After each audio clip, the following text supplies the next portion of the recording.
Carly. Here I am, like romper room again. It's great. And I see Carly and Julie Schiffer and Christy. Christy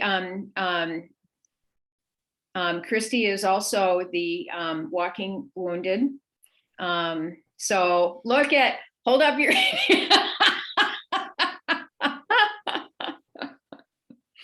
so it's great to see Christy.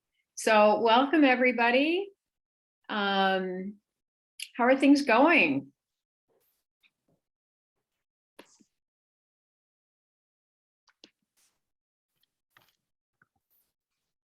Does anybody have anything you want to bring to the group today? For questions or support? This is the beginning of the university spring. I've got a really, sorry, I'm getting out of the car and nobody needs to see me schlepping my stuff in. I have a really rant. I was going to ask this on the Friends of Family Ed, but it felt kind of stupid. How do you guys organize your prep? Because you know how you have prep time and it's supposed to go with, you know, you get 50, whatever your prep formula is. Do you know what I mean? You know, the prep, I don't get anything done between classes. I don't really get anything done before classes. There are always people around. Everything is always distracting. And so then I try to like sit down one afternoon and do my prep. I'm really curious. Do you just sit down and like prep for your next week? How long does it take you? And I realize this is year 10 for me. I should have it figured out, but I'm just really having trouble getting all of my prep done. And so what's happening is I'm getting behind. I'm not getting time to spruce up and add fun stuff to my lessons. And then all I end up doing is pulling out last year's lesson plan. And I know I don't like it. 10 years or not. I am being honest. And same, Nikki, mine's also at home. But even at home, and maybe it's just that feeling that I'm never, ever done. How do you get past that feeling of never being done with prep? You know, because I always feel like, oh, I could do more and I'm never satisfied. And then I think it's burning me out because then I'm like, I don't know. I don't really know what I'm asking. Basically, how much time are you putting in? Honestly, how much time are you putting in for a toddler class? And if you like, I do 3 toddler classes a week.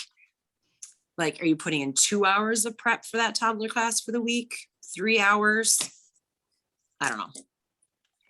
Throw it at me. Let me hear what you got. And I'm going to switch to my computer while you talk.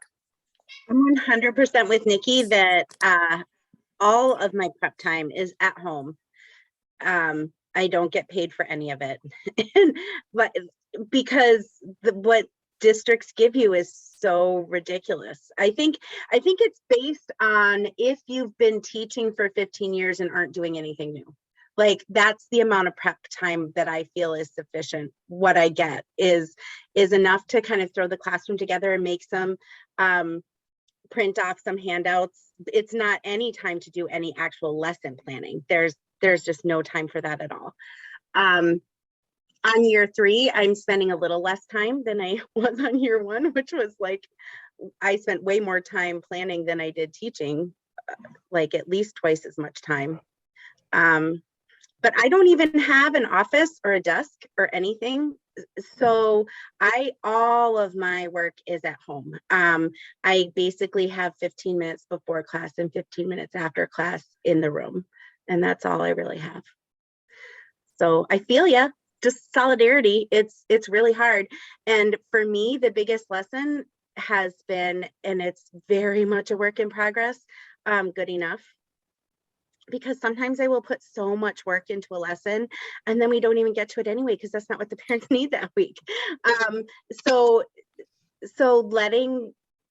trusting myself a little bit more to be able to go with the flow and what's needed in the moment and use my lessons as a bit more of a guideline than everything I'm doing, and having a little grace on myself when I don't have the perfect lesson plan, because I can't. And I'm certainly not getting paid to. Well, and I think a lot of my struggle too is like, are they sick of hearing this? Like, I feel like I haven't added anything new. This is boring. I just feel like this constant drive to spruce it up. Yeah, it's true. Good enough. I like it. Thanks, Becca. Yeah, actually, Ellen, as you were talking, when you said it just doesn't ever seem to be enough, led me to wonder how much of it is a practical thing and how much of it is an emotional thing, right? And because the emotional piece is exactly what Becca was just saying.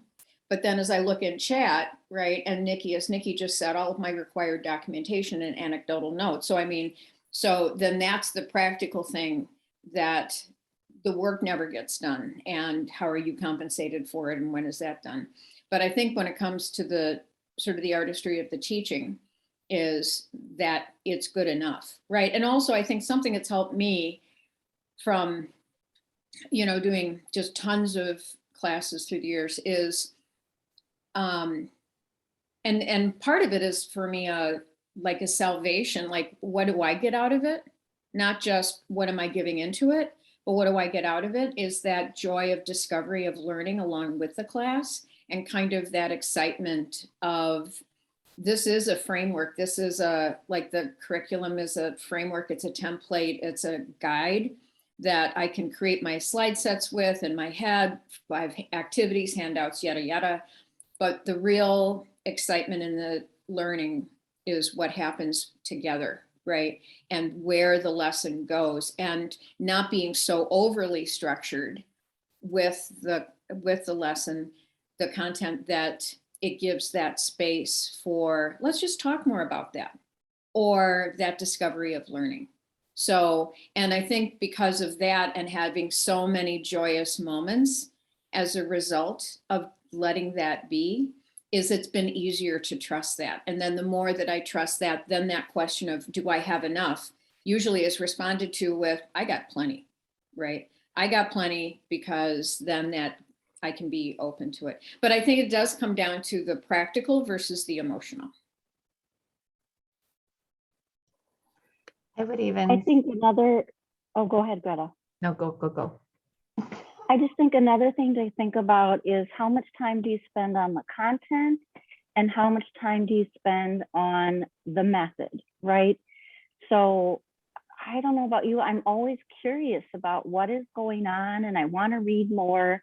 And is that part of lesson planning, or is that part of like building up my content? And I always would struggle with, do I spend more time planning, like what are we going to do? What are the activities? How do I support the activities? What are the questions that will help the group go deeper? And you know, that content piece, like how much do you have to prepare for content? That's always a struggle.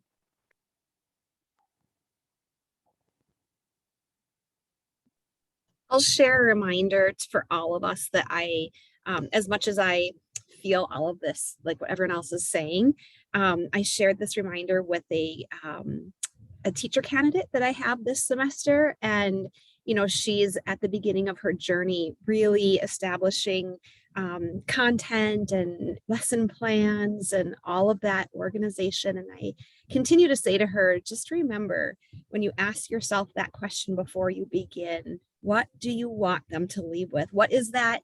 What is it that that you're hoping that they continue to play with over the course of the week?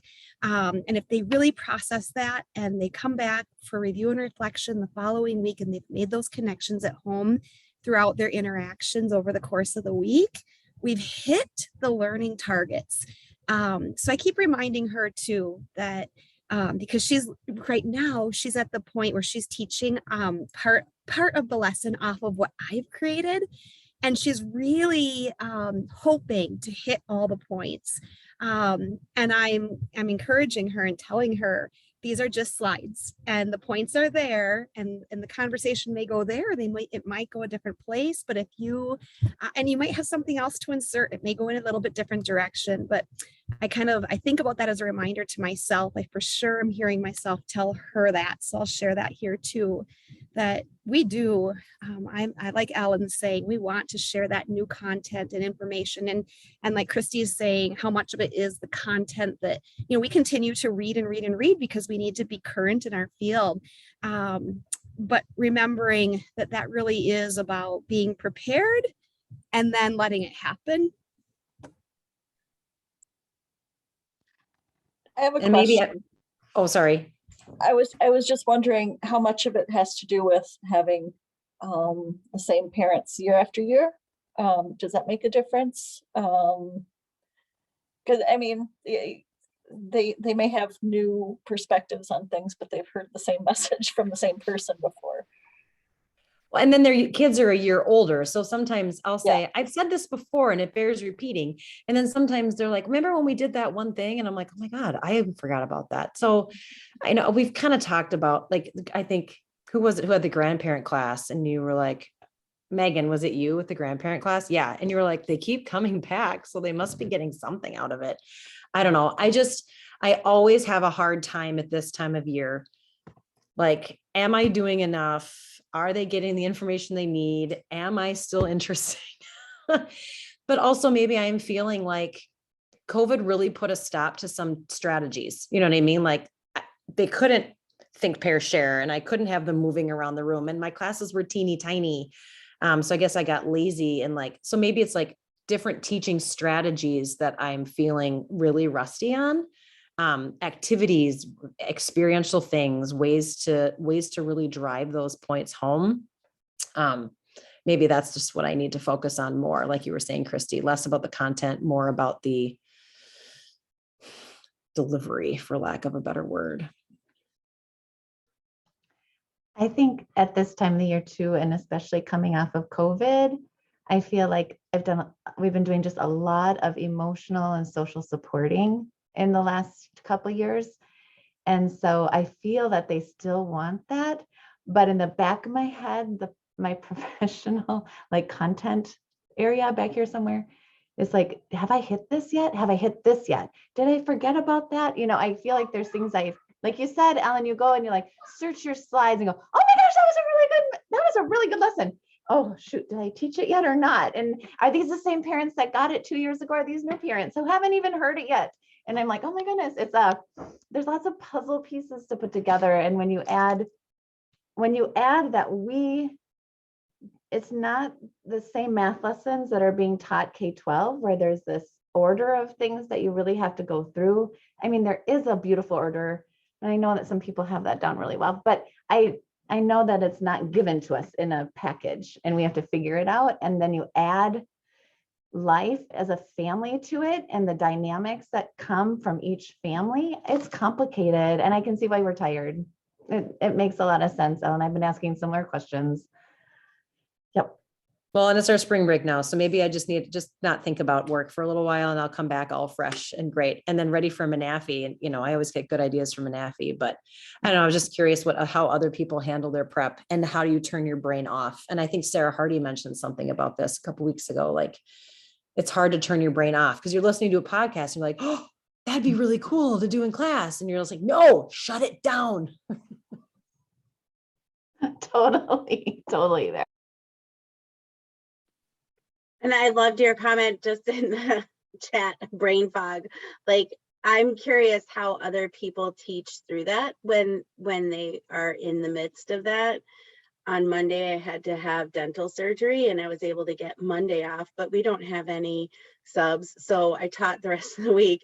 And like, when you're just kind of fuzzy and hurting and trying to really focus on other people, like, wow, it was just so hard to teach this week. Just kind of swollen and achy all the time. And the other piece I feel like I've never gotten is all the fun stuff that goes with teaching, all of the like icebreakers and little activities. And like, I don't have a file of those things. That I feel like that piece is always completely missing. I've got content and I'm working on the art of just facilitating with families, but the like icebreakers and fun little activities, like if anyone has a file of those they feel like sharing, I would love that. If you don't, I mean, this is, can we address Abby's question? Also, Nikki, I want to come back. I want to circle back because I saw your question in chat about hiring. And I think that that's a great question for now, because I know a lot of places are struggling. But I just noticed Abby's question, which, because I think we're also kind of heading into the sort of socio-emotional area of teaching, and with going through COVID and sort of balancing what do they need content wise, what do we need to deliver content wise and feel like we're doing our job, whatever, anyway. And, but Abby, do you guys mind if we talk about Abby's question? So Abby's question is here, you can read it, right? But how do you guys handle? Well, no, what am I doing? You guys can read it, but Abby is right here. Abby, why don't you share your question with us? Okay, I was just wondering, like, when you guys don't feel well or something's going on in your own life, and then you feel like you're almost giving therapy to everybody else. And like, how do you do that in a good way? So I'll just share how Naomi shared earlier. My husband and I had a miscarriage this fall too. And then the same day I had to teach an infant class, and it was like the worst thing ever.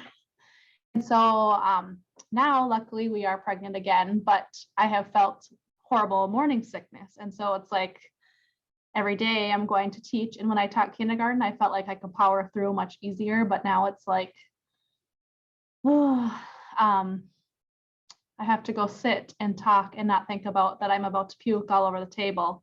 And so I was just wondering if anyone has good ideas for like setting your own things aside and just being in the moment with your class. After my miscarriage, that day I showed up to work knowing what was happening, and that was my first mistake. I was lucky enough that my team was like, get out of here, you can't be here right now. And then I took a couple days. When I came back, I didn't participate in parent-child interaction time.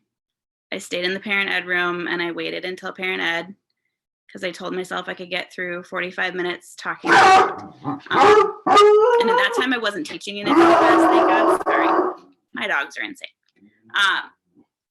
But then I taught summer school and I taught preschool through the first trimester of my pregnancy, and it was miserable. And I shared with like my coworkers what was going on. I didn't really share with the families, but sometimes I just told myself, I'm like, this is how you're showing up. You're good enough. At some point you will be comfortable telling people what's going on and they will hopefully understand. But I also try to remind myself that every person sitting in that room has been there in some context, at least in the pregnancy department in that first trimester. So hopefully they give you some grace.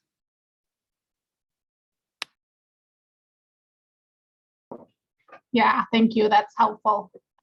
I can sorry. tell you from the parent end of things, when my parent educator was struggling with migraines, like she ended up having to take a whole month off and was severely ill and really dealing with stuff. It meant so much to the rest of us to know even just a little bit of what she was going through so that we could give some of that support back. I think as parents, like, we appreciate the support we get from our ECFE team so much, and it's empowering to feel like we can share even just a little bit of that back again. So obviously you can't share details you don't feel comfortable sharing, but even just, I'm really not feeling great today, just so you know where I'm at, can be like powerful for parents to be able to give you the gift of grace. Like if they don't know, it's harder to give it. It reminds me, Becca, remember we did that 1 to 10 or 1 to 9. So we have that 5 in the middle, right? I did that this week with my families as a icebreaker. And it was so nice to be able to, like, I think this dovetails with what you're talking about, Abby, to be able to share myself what number I'm at and say, and I'm holding 2 things right now that are hard. You know, for me, I had something happening in my family. I was just shared briefly, not a lot of details. But I'm also here and I'm thankful that I have gratitude because of what's happening in the world that right now I'm not in a war zone or something, whatever that, but to hold, I think the concept of holding things at the same time, things that are hard, things that make us feel not great, things that make us feel disconnected, give us a foggy brain. It's just lovely. I love when somebody shares, yes, I'm doing this and I'm holding this. And sometimes I'm holding more hard and sometimes I'm not holding more hard, but they can be done at the same time in the same person. And that kind of is a theme that came up from that this week quite a bit from families. I don't know. It was just another nugget of something. I do something similar. I have like a stoplight and each circle on a different card, and I pass that around during joys and concerns. And I don't do it every week, but sometimes kind of like you were saying, Greta, where it's like I'm trying to get a scale of where people are at. And so it's like on the stoplight, how are you showing up today? Just so that other people in the room can visually see, like, this is where I'm coming from. And there's days too that I'm very open and I'm like, I am yellow, I am red, these are why, and sharing as much or as little as you're comfortable with. But it's sometimes just nice that visual. So even like if I have a parent who's completely unengaged, it sometimes can give me that reminder of like, oh, you shared that you're red today and this is the reason why. So I'm not picking on them or trying to get them to talk when they're not ready. And when they choose to tell you something about the reason maybe they're yellow or red, then you have a place you can ask, do you want to go back to that? Do you want to revisit it? Maybe it's something that you can draw back in as a discussion with the group if they're interested. It can come from that place. One other thing that a lot of you have, I'm sure, are your group guidelines in the classroom. One thing I did this year is I just had them take that, what was that? The one with all the words with the values. Do you guys remember it? We've talked about it. And then they mark their top 5 or whatever. And so then we took a poll of what are their values for a good group, a good parent group. And so they're up on the wall in a word cloud. We've talked about this before. And so sometimes pointing back to that, because up on the guidelines, it's encouragement, support, learning, humor, encouragement, support, kindness, connection, support, humor. I mean, you just point back to that. All the different classes have their own in my classroom. And I just say, this is what we're wanting to do. This is one way we do it when it happens, when you have that sharing of, I'm okay, I'm not okay, I'm doing whatever, I'm holding 2 things right now. I don't know. Those are some opportunities we can take to, and you guys probably already have them in your room, but just reference. I don't know. I find that I forget things. And so if I have them up in my room, I remember better. And then it's right there in that wall. I had a moment, Abby, several years ago. It actually might've been my first year in my current district. And I was going through a friend who was going through addiction, and it was very sudden. She didn't pass away, which actually maybe made it worse, but she wasn't speaking to me. I was trying to get her to go to therapy. It was a whole thing. And I hadn't spoken to her in like 3 months, right? Like she totally ghosted me, and it was really hard for me. And we don't talk about friendship breakups enough, right? Like there's no support out there for what happens when your best friend dumps you. And parents were talking, and someone mentioned their parent being an alcoholic. And this was a problem with my friend. And then she talked about her dad, and then he didn't talk to them and he left them, and then said, it triggered me. It was like one of those grief button moments. And I like was just sitting there, and I was like, hold it together. And my eyes welled up and I started to cry, and everyone stopped and stared at me, and they were like, oh my God, what's wrong? And I kind of did one of these. I was like, give me a minute, and they were all, and then one of the moms went and got the Kleenex. Remember how I say I always hand the Kleenex over? She went and got the Kleenex, and I just said, I'm really sorry. I'm dealing with some alcoholism with a friend. I just don't know where this came from. You guys, and these were moms actually, no, this was my second year. These are moms I'd had for 2 years. It was a really great group. Every single one of them sent me a personal message saying, I'm really sorry this is happening to you. You know, someone said, here's a resource on, you know, something. It was like, they took care of me.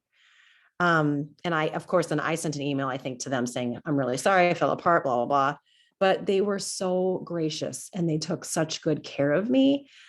It was really beautiful. But it was one of those moments that I did not expect to happen. And I was just honest, and it was really touching. I wasn't going to share this news, but I think it's pretty appropriate for this conversation. But I lost my husband 6 weeks ago, and it was unexpected and sudden, and my coworkers are amazing and jumped right in to cover for me. And then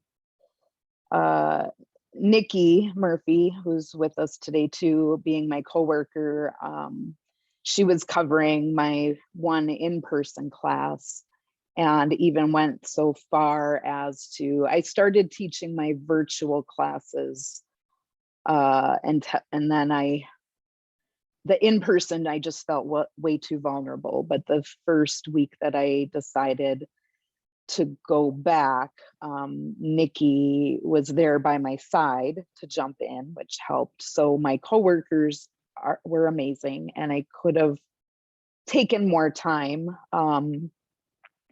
The week before I went, I actually had COVID, and then my husband died. So I had really not seen my in-person group since before the holiday break. And I knew that they were probably wondering where I was. So I had actually talked to my coworkers and said, please just go ahead and let them know what's going on. Because on one hand, I imagine they care and wonder where I am. And on the other hand, I rather have you say something than for me to show up the first time and either one, pretend like nothing had been going on, because I don't feel I can share that news myself, or to tell them where I've been. And so the transition went pretty smoothly, and kind of like you were saying, Ellen, like, oh my God, my families have been so gracious and caring. But, you know, and they're also, you know, my coworkers or friends or the parents I'm working with, like, is it too soon for you to be back to work? And I've been very honest with my groups and said, you know, I like the analogy that Greta shared of holding two things. It's like, yes, this is really hard. Like, I have no idea how to do this, but teaching is what I love, and it's the first thing to bring some normalcy to my life. So I just was very forward in just thanking my groups. Thank you for welcoming me back. Thank you for, you know, there's no words, and I appreciate everyone's thoughts, but let's just do this. And, you know, it just gave me an opportunity to step back into a piece of my life where I do feel confident, and it fills me up, where the rest of my life has just been devastated and turned inside out. So I do think that it's okay to just be honest, and also just acknowledging what you had said, Susan, where, you know, we're also modeling. I mean, life is full of hardships, and it's also, there's been a few opportunities for me to talk about Brene Brown's idea of comparative suffering. Suffering is suffering. I mean, my loss is no different than the loss of a pregnancy or a loss of the normalcy all of us have been grieving over these last 2 years. And so it has me, if anything, I think it really has me in a place where I am able to listen more deeply, and just share and connect more deeply. And if it wasn't for my team of coworkers and the amazing families that I work with, I just wouldn't have anything else to hold on to right now. So this is an important conversation. And so thank you all for having it and also letting me share my news. I had told Nikki, I'm like, I don't want to hijack this conversation with heavy news, but at the same time, and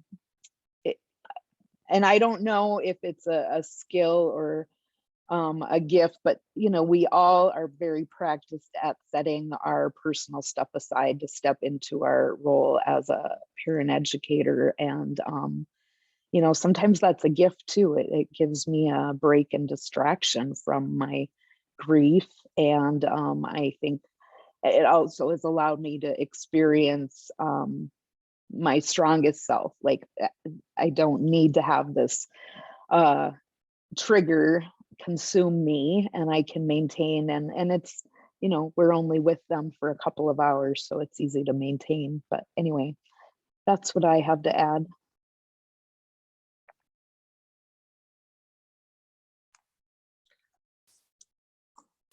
I'm thoughtful about the fact that sometimes when we're saying that someone doesn't belong back at work, they may not have a good choice.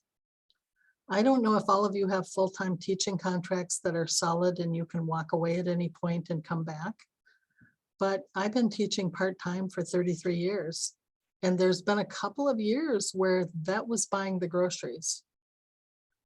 And if somebody said, you need more time away, I'm like, I need to be doing what I do so that I can feed my kids.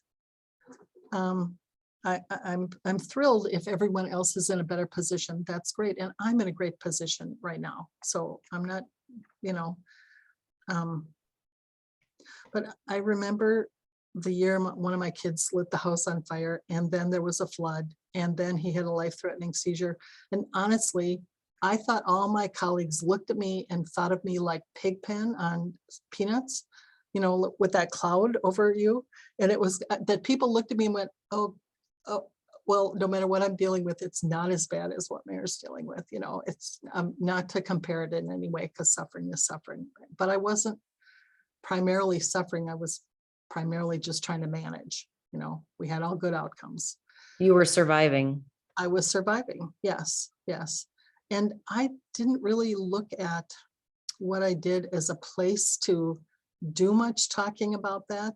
I mean, there's things I've told you guys about that I never told anyone at that point, because it wasn't germane to what they were needing to learn about and wanted to learn about. It may be now, when I first started in parent education,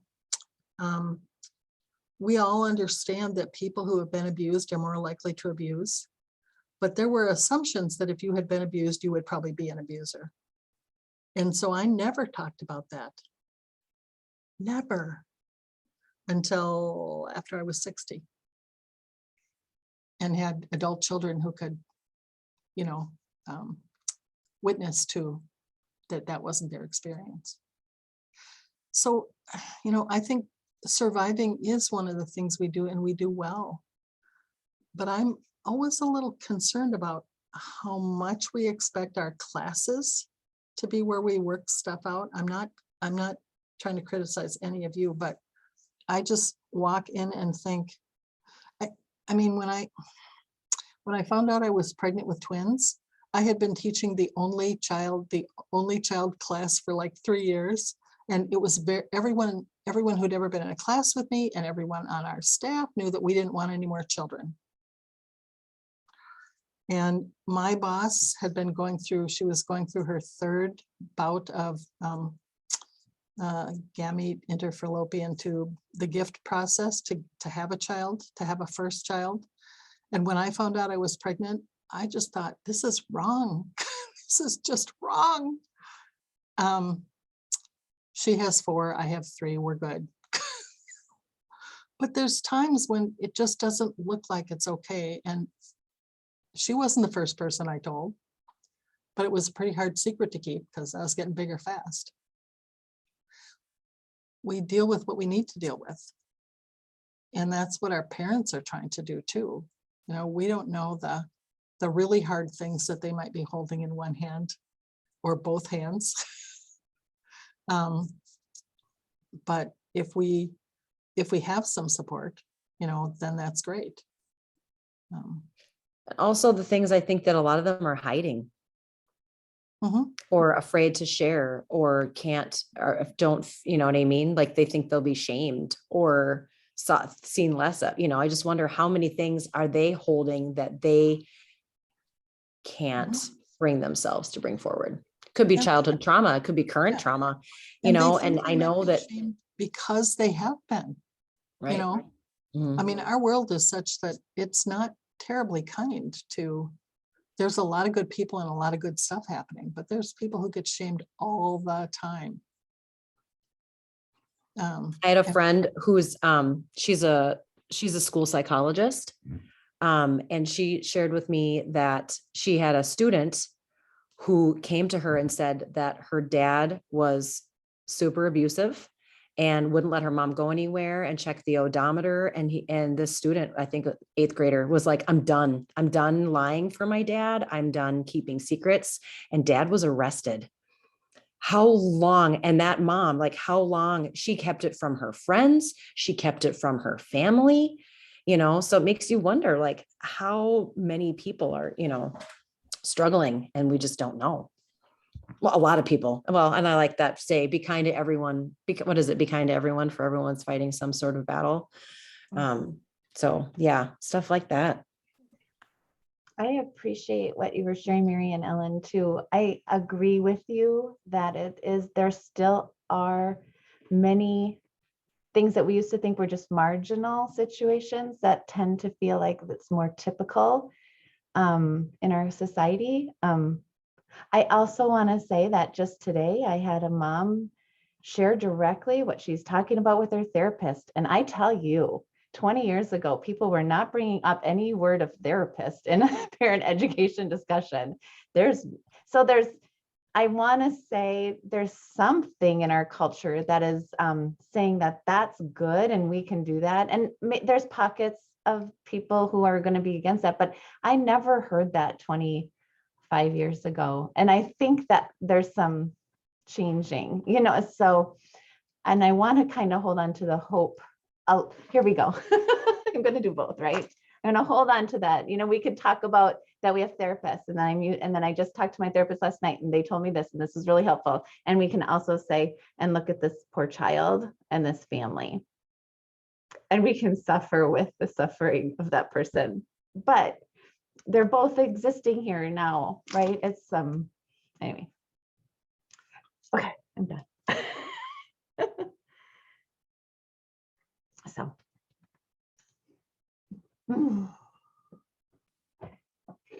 I'm just struck by how brave vulnerability is. And when we can make a safe place for parents to be vulnerable and be brave, how much strength that hopefully then gives them to face what they're having to live through, and model for their kids that same bravery. A lot of thanks to like Brene Brown and who else can we throw out there? Brene, thank you for your work. Who else has done great work on this stuff? Dan Siegel has done great. What else? Who else is out there? I appreciate, the work that people have done. Susan Walker, I've heard, has done awesome work with people and bringing families the hope that they want and they need, and bringing resources to the professionals. So thank you very much.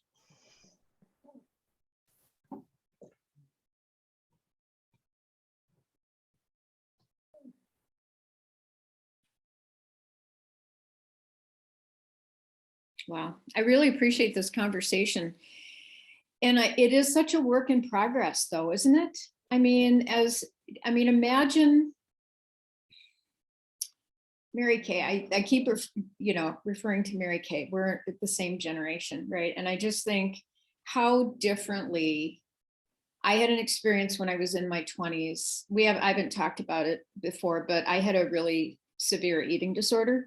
And when I was in my 20s, I was in a health department, and pretty much in the thick of it. And someone had asked in a professional capacity to do something about eating disorders, right? And this was back in the 80s. And I felt like I owed it to these women, these nurses that I was working with, to tell them, right? To tell them my life, not to tell them my life story in a way that was like boring, but was like, it was expected, you know. And a good friend said, you don't owe them anything. You don't owe them that, right? You choose. And that was so freeing to me. And I've always, and now when I look back, I would be like, hell no, I would never do that, you know. But how much, you know, I think, who was it in the thing about Greta, probably you'd said about how nuanced it is, right? I mean, it is so much knowing ourselves, you know, knowing the artistry of our teaching, knowing the comfort with parents, knowing the context of the parents. Are these people that we hardly even know? Are these parents that we've had for a number of years? Beck, I've been thinking about you and your own experience, you know, being an ECFE as a parent, you know, your own experience of how many times did you see parenting educators sort of be authentic, right? And be real and vulnerable. And my guess is, unless you had the same parent educator for 8 years, it varied, right? Because different people are comfortable and not comfortable, and we'll stick to the curriculum, and other times we'll let it go and be authentic. But I think a lot of it too is our own growth. You know, that's why I really appreciate, and God bless you, Abby, for bringing up the question about personal vulnerability, because we are, right? We're human. I mean, I shared before about the day after the election in 2016. You know, I couldn't teach. I was a blubbering mess, right? But I went because I thought I had something I wanted to deliver and then break up the class, but because we were there, and it was probably one of the most meaningful days of my entire teaching career, right? Because we held space together and we watched Hillary's concessions. I know how horrible, I don't want to bring that up again, but it was like, it's just, I think it's that grace that we give ourselves of learning, right? Learning ourselves, learning and caring to be good at what we do, and wrestling with those problems, those questions, every single class of, you know, this holding these two things, right? Constantly being aware of the relational context of ourselves, you know, and the events, right? What's going on in the world, because is that going to be a distraction to folks? Are they going to expect that we're going to talk about that? Or are they going to be angry that I don't talk, you know, it's just, it is so much. And I just so appreciate everybody for, you know, are having this conversation about this part of teaching, not the content, not the professional development, not the grumpy parents, right? Which is another thing we deal with, not the, you know, COVID safety procedures or dealing with technology or whatever, right? But this is the hard stuff. This is ourselves in the role, and it is very nuanced, and it's giving ourselves grace to be human and to grow and develop. Well, and Susan, that's so well said. And I have a question for you all, because I did bring up that in the chat, this concept of, do we share from our wounds or our scars? And I grew up in a place where you only shared from scars. And I agree with you, Mary Kay, when you say not from our wounds, but I also want to ask the question. I've had a friend who has said, well, then the only time I'm sharing is once I've gotten through it. Is that the only time when the scars are there and we can only share? What about the person who needs to have some solidarity in the moment and needs to know, wow, I'm walking through something very similar? And that's when my question comes, and why I feel it's so nuanced, because I almost get triggered now if someone was to say you should be able to share from that wound, Greta. I'm like, nope. No way, not going there. And what I'm hearing is about courage and vulnerability and this place too. And I know we're not therapists, and I know we're not, that there's a certain role we have as parent educators, but as a human to another human, and obviously everyone's has their different comforts, right? Sarah, did you have something? Yes, please. Yeah, I feel like I've said this before. I think that for me, the um, the boundary I try to keep is the amount of need I'm bringing to the class, personal need.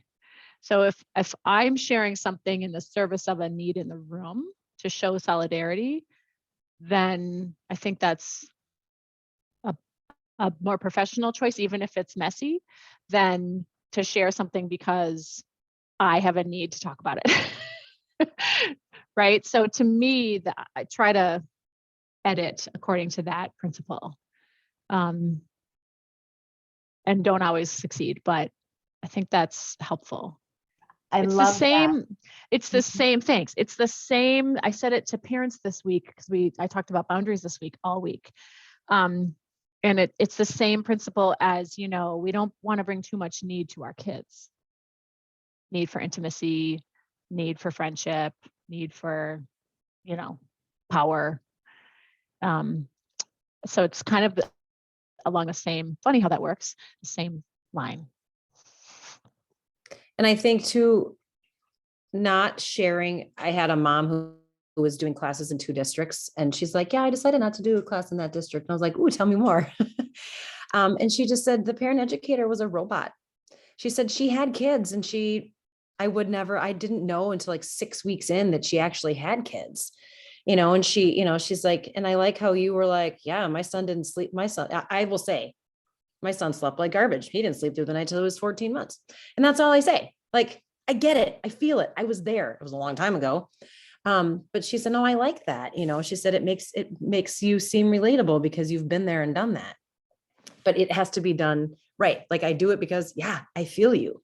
So I think not sharing anything at all makes us seem like automatons and robots. Sharing too much obviously means that you maybe need to talk to somebody else if you need to get something from your families. But, so I think that's, and like what you said, Carly, like just pretending that we're superhuman it's dumb. Like, we're not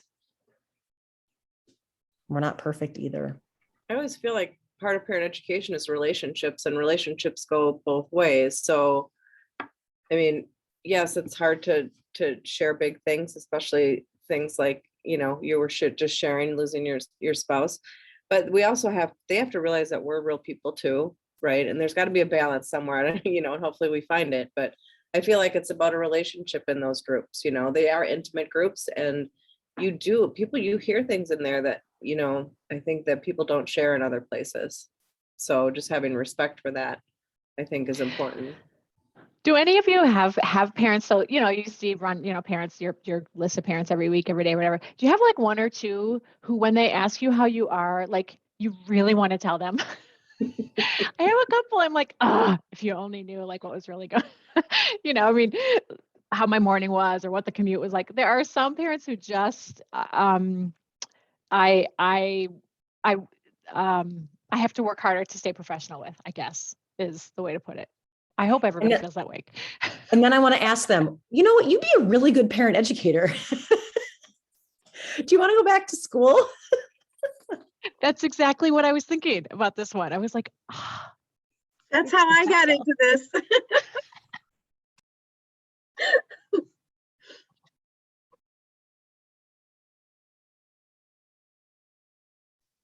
Carissa, were you talking? You were muted.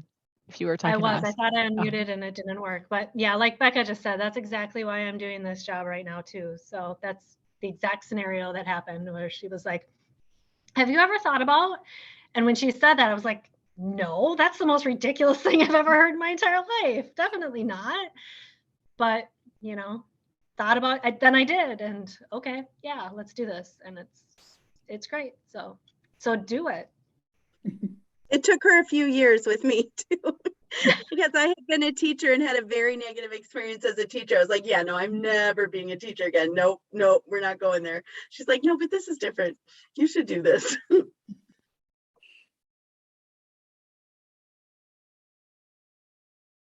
I really related to the comment of from Greta about wounds versus scars. I have felt quite comfortable sharing from scars, and the wounds piece is a lot harder. But Sarah Hardy, I really like the what are you bringing to the class? Is it bringing support and help, or is it bringing need?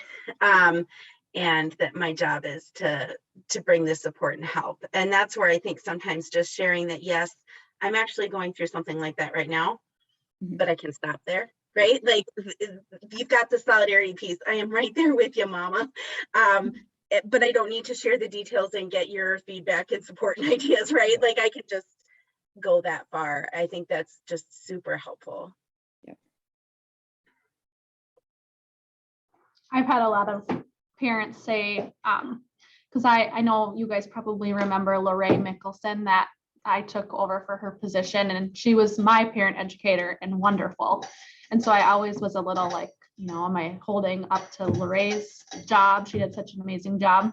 And they've said, we really appreciate that you're going through it with us, because we have a 4 and 2-year-old too. And they said that's been really helpful to know, like, oh, you probably didn't have sleep well last night either, or things like that. And so that's been helpful for me to know, you know, they appreciate that we're human and that we are going through a lot of the things that they are too. So.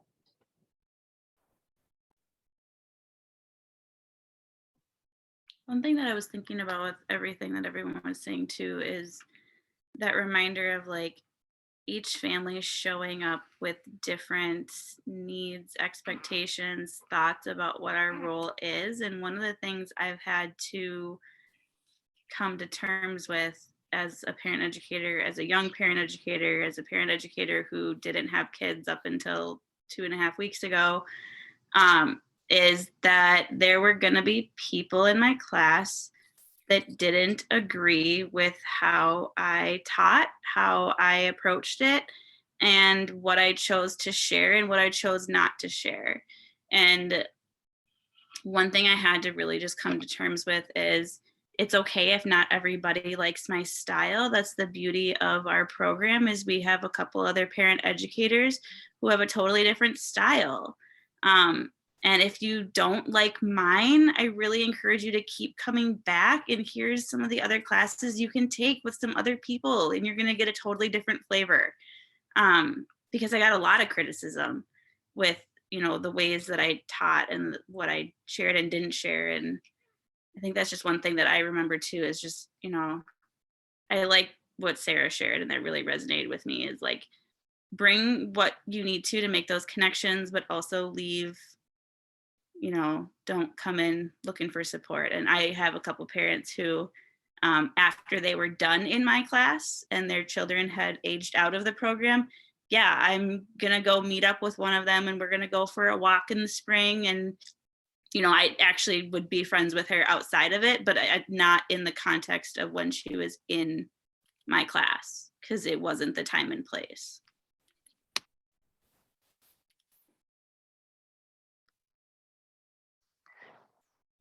Good to see your baby, Naomi. I'm seeing a few people have to leave. Nikki, I'm sorry. Oh, did she just leave? Oh, we didn't get to Nikki's question about employment. So hopefully she can raise that on Friends of Family Education and we can talk about it next week. Before you all leave though, let me check in about posting this recording. I certainly don't need to, and I'm going to first ask Carly. And it starts with you and anybody else, because you were all part of the conversation, but I want you to feel, you know, I mean, the only people who watch our videos are the people who have the link. I mean, nobody is trolling looking for parent educators talking during the week. So, but I know that some of the students from the program, from the parent ed program, will, you know, I would say we get an average of probably around between 10 to 20, sometimes up to 35, 40 people watching. But again, this is mostly ours because we were here during this hour. But I just want to throw it out there. How do you feel about sharing, not sharing? I forgot about that, actually.